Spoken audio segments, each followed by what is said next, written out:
Inilah dua mantan presiden Indonesia yang dilupakan sejarah. Mungkin kalian hanya mengetahui hanya ada 7 presiden yang pernah memimpin negara ini.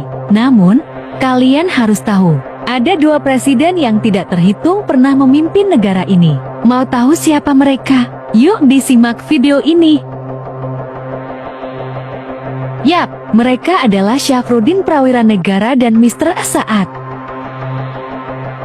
Pada tahun 1948 sampai 1949, Presiden Soekarno, Muhammad Hatta beserta pemimpin lainnya ditangkap oleh pihak Belanda dan dibuang ke Pulau Bangka. Maka dari itu, Belanda menyiarkan kabar bahwa negara Indonesia tidak ada lagi pemimpinnya, maka telah dibubarkan.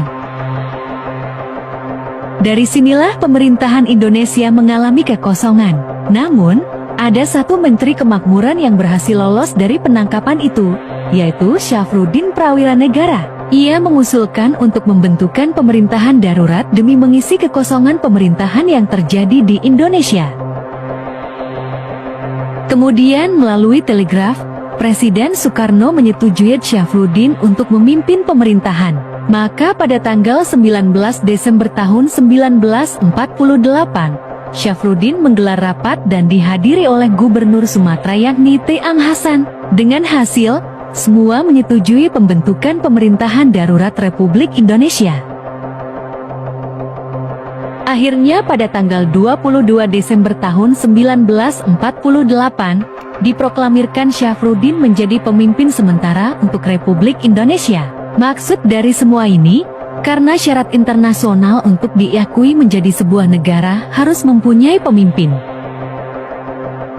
Pada saat itu pun, Syafruddin dan kabinetnya menjadi satu-satunya kelompok yang bergerak melawan penjajahan Belanda yang ingin menguasai kembali Indonesia. Setelah tugas Syafruddin selesai melindungi keutuhan negara Indonesia, ia mengembalikan pemerintahan kepada Presiden Soekarno pada 13 Juli tahun 1949.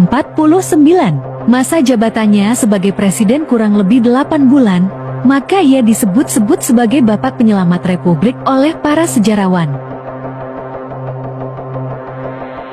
Selanjutnya ada Mr. Saat. Dalam konferensi meja bundar, Belanda mengubah NKRI menjadi Republik Indonesia Serikat, di mana Belanda menunjuk Soekarno sebagai presidennya dan Muhammad Hatta sebagai perdana menterinya.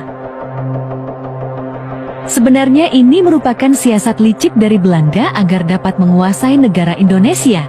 Karena pada saat itu negara Indonesia tidak mempunyai pemimpin, maka Presiden Soekarno menunjuk Mr. Saat untuk menjadi presiden negara Indonesia.